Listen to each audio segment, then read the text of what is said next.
I came across a letter that a grandmother sent to her granddaughter recently, and I wanted to share it with you this morning. Dear granddaughter, the other day I saw a "Honk If You Love Jesus" bumper sticker.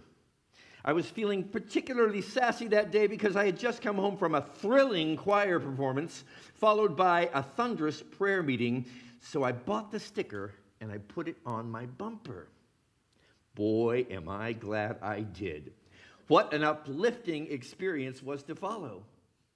I was stopped at a red light at a busy intersection, just lost in thought about how good the Lord is. And I didn't notice that the light had turned green. It is a good thing someone else loves Jesus.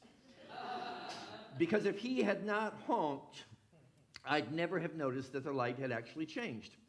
I found that lots of people love Jesus.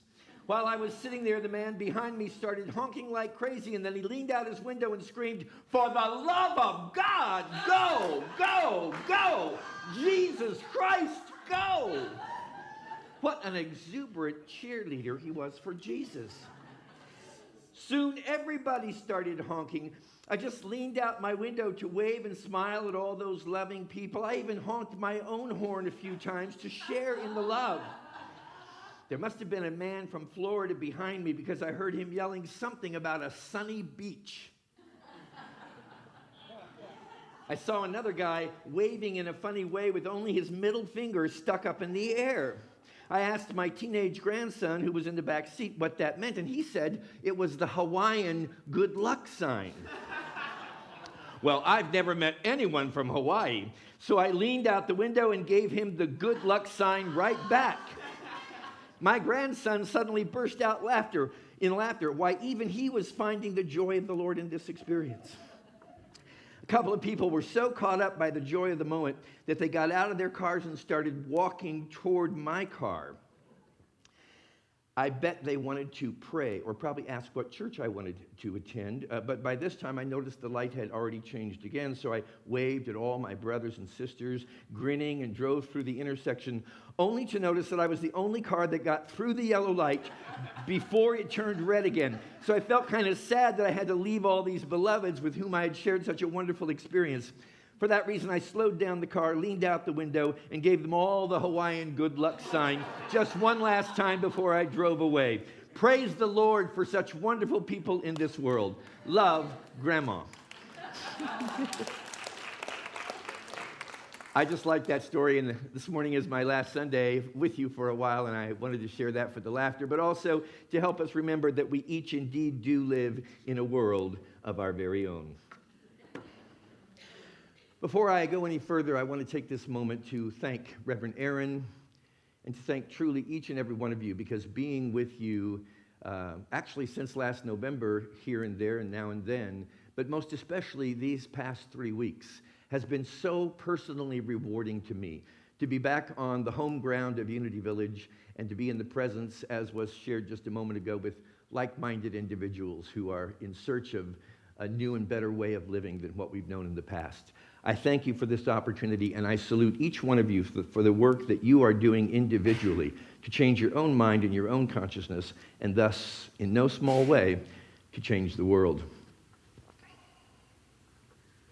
John C. Maxwell said, "You will never change your life until you change something you do daily. The secret of your success is found in your daily routine." So it's the little changes, isn't it, that we make, and the consistent changes that we make that really allow us to improve the way we show up in the world and to be happier and healthier and more successful. If you know me very well at all, you know that I was just calculating this the other day, it's been 40 years now that I have taken a great personal commitment toward becoming increasingly aware of how I spend the first few moments of my waking day. Because to me, a day is nothing to take for granted, my friends. It's a privilege to be alive. It's a joy to be on this planet.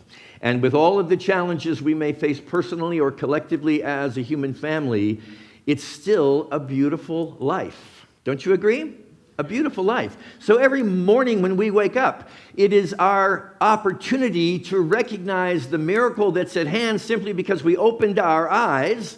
And I like to begin the moment my eyes open by just taking a moment to recognize how wonderful it is to have slept through the night, how blessed I am to have a roof over my head, to have a comfortable bed to sleep in. These are simple things, but they're great joys in life, my friends. And so often we don't really appreciate them until we don't have them anymore. Amen? So I really want to be mindful of this, that how I start my day really does make my day. And 40 years later, I can tell you my life has never been better, and I attribute it so much toward this activity of consciously waking in the morning. For a long time, I was one of those who would just hit the alarm and say, give me 5 more minutes. I don't do that anymore, because I've conditioned myself, and I'm extending the invitation to you to do the same. Many of you probably already have morning rituals. Stay on it and continually open yourself to new ways in which you can utilize these precious few moments when you first awaken in the morning to make your life a more beautiful and wonderful experience. The most recent addition I've made to my morning routine is a statement that comes from Sadhguru, who I admire as a spiritual teacher. But listen to this simple instruction. Now, I just started doing this maybe 3 or 4 weeks ago, and already it has made a huge difference in my mornings and in my days. He says this: get up in the morning and smile.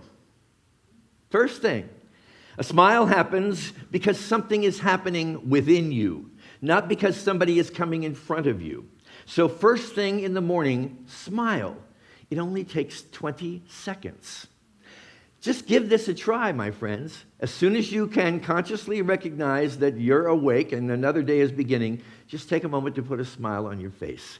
It's amazing the shift that can take place. So that's just one little simple way in which we can acknowledge the power and the beauty of our morning every morning.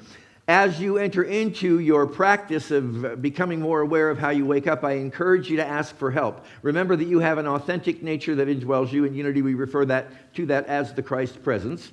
Call upon that to support you in setting up a program that will really work with you. And I know the number one comeback statement that I receive oftentimes is, but I can't possibly do that. From the minute I wake up, I have activities, I have business, I have children to get on the school bus, I have responsibilities, I have to get ready for work. This doesn't have to be a long, drawn-out process, though it can be as long as you would like to make it.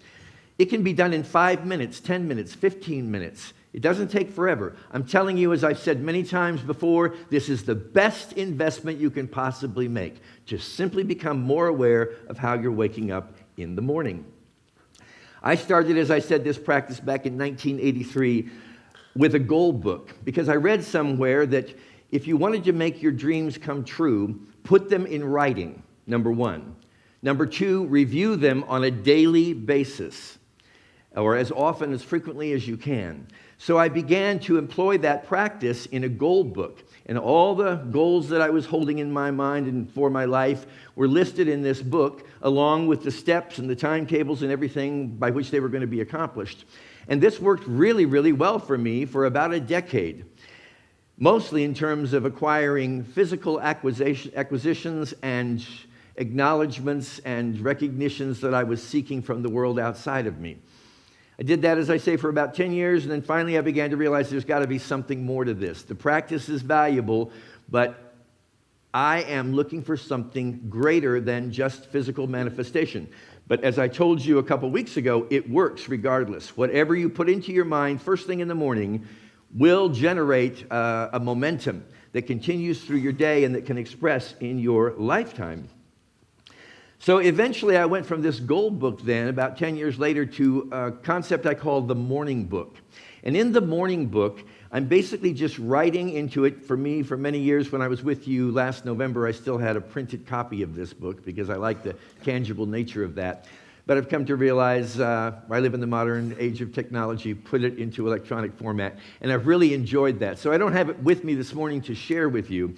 But in this morning book, I'm basically following the same philosophy I followed back in 1983. I'm putting in the book what it is that I want. And so that requires, of course, that I have some clarity around what I want. That's what I put in the book. And more than physical or material acquisition, it has to do with states of mind, with values, as we've been discussing for the last 2 weeks. A clarity around what's important to you, what matters to you, remembering that what matters in your life ultimately turns to matter. So that's what's in my morning book today. And it's in a format that's different than I've ever used before, because I think I mentioned to you last week or the week prior that I'm in the process of writing a book about this experience of getting in touch with what matters to you, your value system, and then utilizing a morning book or some kind of process that works for you that allows you to keep these values, to keep what matters to you, to keep what is important to you in front of your face as often as possible, and most especially first thing when you get up in the morning. You'll be amazed at the momentum this sets up to work into your day. So this morning, what I want to do is share with you the current rendition of my morning book process or my morning ritual. And oddly, and this is the wonderful thing about it, I never would have suspected that this original gold book later becomes like a value book, would turn into a book that contains 9 questions. Now, don't get overwhelmed, because however you progress, or should you choose to progress into a morning ritual, you are not required to go through all 9 questions immediately after you open your eyes, okay? You can take it at your own pace. These are questions that don't just need to be contemplated, I believe, in the morning, but every moment of your waking day, throughout the week, throughout the month. So set it up on something that works, that's comfortable for you. If you want to try all 9 questions first thing when you get up in the morning, be my guest. They are important questions, my friends, because to me, they are questions that as you contemplate them and answer them in your life, you're going to begin to discover aspects of yourself and your spiritual nature and your reason for being that never could have come to you otherwise.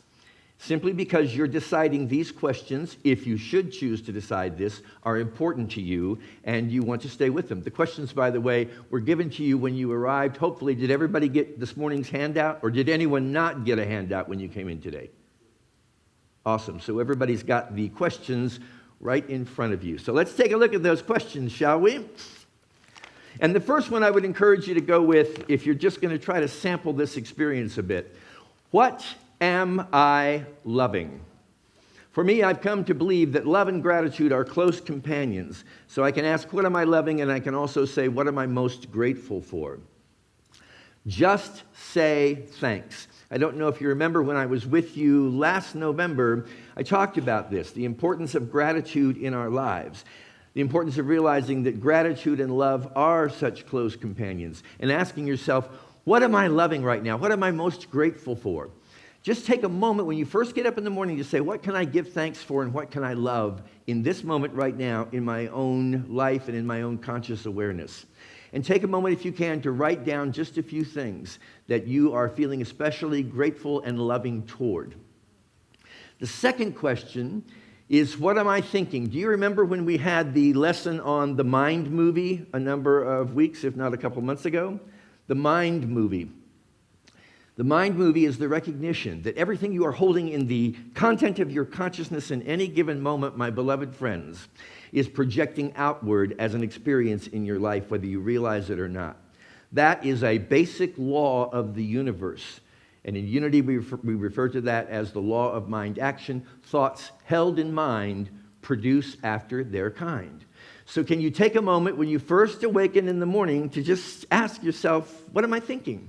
Realizing that whatever I'm thinking about, I'm bringing about. And again, this is not an opportunity for judgment of any kind. It's a point of awareness. What's in my thought bank today? And are there any thoughts that are not serving me that I'm willing and perhaps ready to release and let go of? My good friend, Rev Kev in West Palm Beach, Florida, says this: think only loving thoughts. So to what degree am I able to get in touch with what's going on up here, the thought content of my mind, and ask myself, back to question number 1, which of these thoughts are loving? And which of these thoughts are in any way fear-based or attack-based or not serving me and not going to support me in allowing this day to be the best day it can possibly be. Third question, what am I resisting? You might remember some time back I was talking to you about one of the most important ingredients in our spiritual journey, and I really believe this. It's simple, but it's profound, is to chill out. Chill out. It's basic spiritual guidance that you just received from me here. Chill out. Just chill out. Relax. Relax. Can you just take a moment right now? And I'm going to join you in taking a breath and saying, I'm willing to relax, which means I'm willing to let go of control. Piece of cake, walk in the park, right? Oh, what'd you do today? What'd you do today? I released control over everybody and everything. Control that I once thought I had, but really never did. You know, realizing what we do have some ability to orchestrate in our lives and what we don't. And realizing the greatest thing we have to orchestrate is the way we show up ourselves, to do the internal work. But so often don't we get preoccupied with wanting to make recommendations to others, especially those of us in unity, you know, who know how the positive way of life is such a blessing.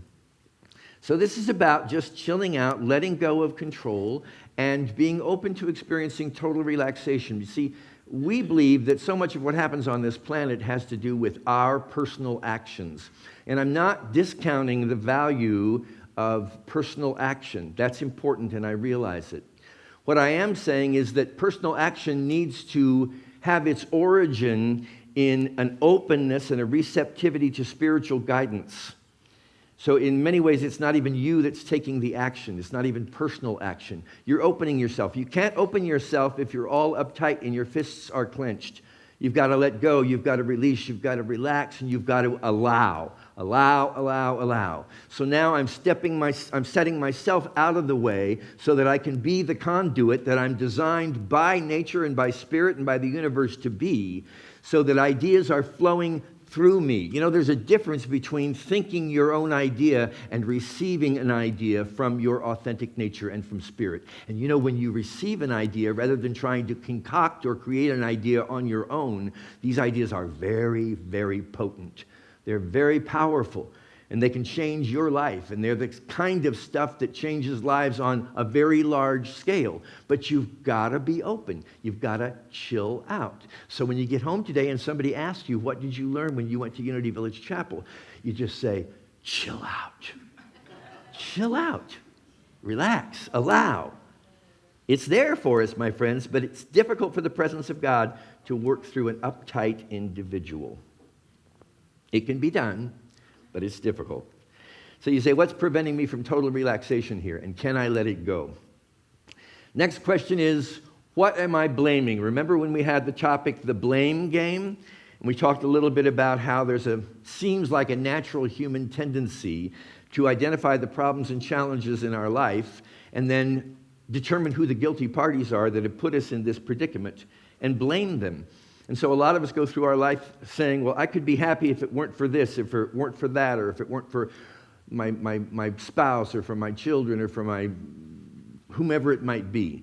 And friends, what we need to realize here when we get up in the morning is if we're blaming anybody in our minds, we're going to set ourselves up to be victims throughout the day.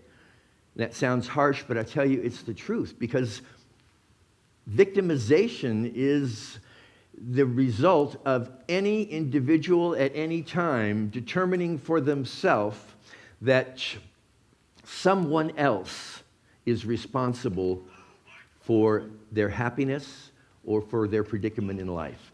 And from a spiritual perspective, my friends, that's simply not true. We are responsible. And if we're experiencing something that we're not happy with, we have the ability to experience something else by changing the thought content, by changing the consciousness that's producing this external circumstance in our life. Now, it seems a little heavy to think, well, I'm going to let everybody off the hook that I have previously blamed for my state of unhappiness or my lack of fulfillment. Seems overwhelming until you get to the place of realizing that in that movement, you are able to liberate yourself And that liberation is one of the greatest feelings you'll ever have when you realize finally nobody else is responsible for your experience. It's just you. But you are totally equipped to make that experience an exquisite one, a really, really high-quality experience that leads to a high-quality life. Next question, and here's an easy one. What am I?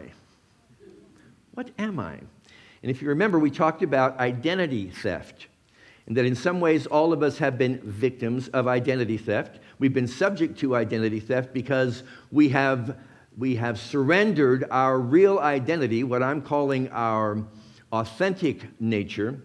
We've surrendered that and we've accepted something that's less than that. We've made up an image of ourselves, a fictional nature. And that fictional nature is the part of us that feels frail, subject to worry, doubt, and fear in the world, lacks in confidence, lacks in the sense that they are competent to accomplish anything that's theirs to accomplish. All that is created out of erroneous ideas that we've held in our minds about ourselves. It's producing a fictional image of what we really are. And I'm here in the room to tell you this morning, you're so much more than the image that you've made up yourself to be in your own mind. You are an authentic nature, not a fictional nature. And the whole journey of spiritual awakening is recognizing and waking up to that reality. What am I? What do I value? Now we're getting into the past couple weeks. 2 weeks ago, I invited you to join me in creating a value inventory in your life. That is, anything and everything you could identify that was important, meaningful, or valuable to you. Knowing that gives you the foundation then to be able to move into what you want to focus on. Because as you identify everything that's valuable and as you begin to work with that list of the things that are value-oriented and valuable to you in your personal experience, you can arrive at some core values. Remembering that values are those qualities or experiences that cannot be taken from you by the world of time and space. They're eternal in nature. And once you identify those, this becomes one of the most important questions you can ask yourself when you wake up in the morning or at any point along the way during your life. And that is, what is truly valuable, what is truly meaningful to me? And keep that in front of you to the point where you develop a relationship with your value system. And the way you develop relationships, is by spending time. Spending time with people you want to have a relationship with. Spend time with that which you determine or discern for yourself is most important to you. And that's a critical factor in your ability to have clarity about what matters to you and clarity about the manner in which you're able to express it out into your world without obstruction, without resistance. This is miraculous, my friends, and I believe it's foundational to the unity way of life.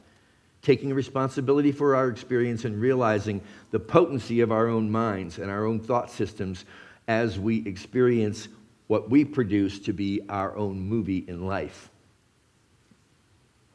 What do I believe? Most of us would probably say, well, I'm pretty comfortable with knowing what I believe. But I think until you take the time to write down what you believe and build some, again, clarity around it, some specificity around it. What do you believe and what don't you believe? Realizing that what you believe, when created or partnered with what you value, is the stuff, the fuel by which you're able to create the life of your dreams, the life of your unlimited possibilities. What do I believe? Write written statements of belief and just review them and look at them on a daily basis, because that could change. And God willing, it will change, because we're all growing and evolving, not in our ultimate spiritual identity, but in our awareness of our spiritual identity. Every day we're evolving in that regard. So beliefs change, values change. Staying on top of this helps you to hold the pole star that gives you direction in your life. And so many of us have bought into bogus beliefs and bogus values that belong to other people that seem to prevent us from being able to move effectively and efficiently and powerfully toward the fulfillment of our dreams in this life, my friends.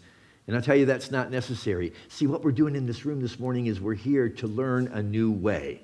Are you here to learn a new way? and to keep on learning new ways, new and better ways. And there's nothing greater than the rush of relief that comes when you let go of an old belief that is no longer serving you, when you re-identify a value and gain clarity on what's important to you.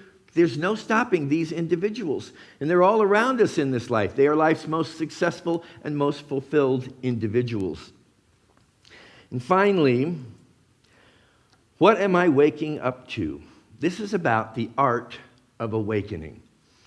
This is about designing your day. Joe Dispenza talks about this quite a bit if you're familiar with his work. He talks about your ability to design your day based on the mindset that you create before you enter that day. So take a moment to contemplate what's coming up here in the day ahead for me. What kinds of appointments, what kind of experiences do I want to have in my meetings with individuals? You see, you have the ability to make up your mind how your day is going to be. Because remember, you've freed yourself from victimization. And now you're clear on what's important to you. And you have the means by which to take what's important to you and project it out into the movie of your life as your experience of reality. This is loaded, my friends. It's a tremendous opportunity for us to become artists of our days, but also of our lives. To become artists, to realize that, in fact, we're not becoming artists, we are artists. So how are we designing our days? And do we realize that we can make a big impact on the kinds of events that take place in our day if we just open ourselves up to realizing we're orchestrating this thing?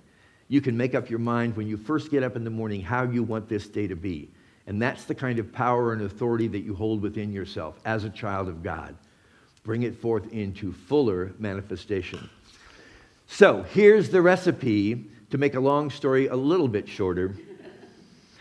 The messages I encourage all of us to send to ourselves. This is a morning practice, but my friends, it's a life practice.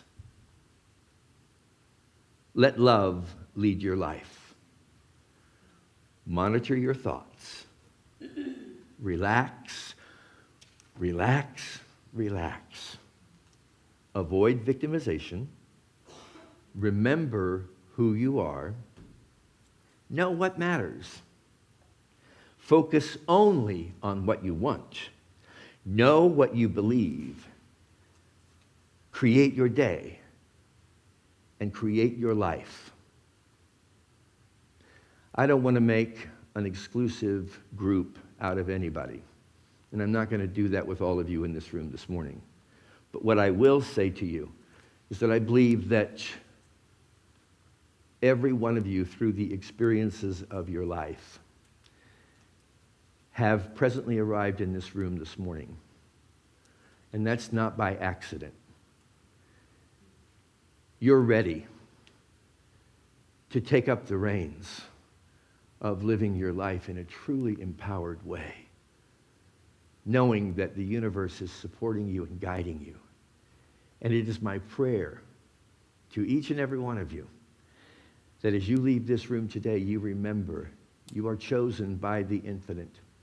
You are a bearer of light. You have an assignment, should you choose to accept it, and that is to allow that light to shine, to release yourself from the imprisonment of everything that's ever held you back in the past and stand in the certainty of who you are as divine perfection. On that note, let's take a moment to allow these words, everything that's been spoken, to sink and settle into our own hearts as we move into a time of meditation. And we'll follow one of those admonitions. Let's just relax. You know, that's really the most important thing we can do, my friends. We get so full of anxiety, it's only because we think we're running the show here. I'll tell you, I look back over my life and I have not been running the show. The greatest changes, the greatest shifts, the greatest improvements that I've ever experienced were gifts to me. And perhaps we're all just finally at a point where we can accept these gifts and find a peaceful way of being that allows us to move through our days with a little less anxiety, fear, doubt, worry, and concern, with a little more confidence and strength and power. We're in this place this morning to remember who and what we are, and to allow ourselves to release the thoughts that have held us in bondage to a fictional nature of what we believed ourselves to be. To the liberated soul who stands in their power, nothing, absolutely nothing is impossible. We may not fully believe that in this moment right now, but we can embrace it as a possibility and begin more and more to live it as a truth. Nothing is impossible. Nothing is impossible. If you can dream it, you can live it, you can be it. If you believe it, you can receive it.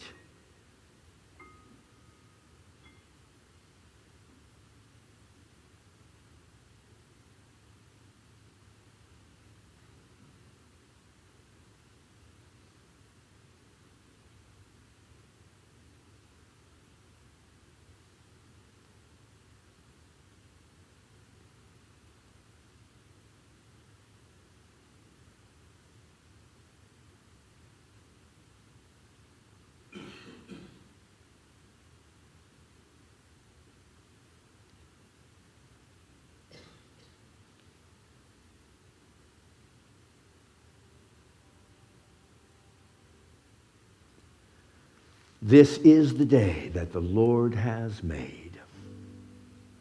Why not rejoice?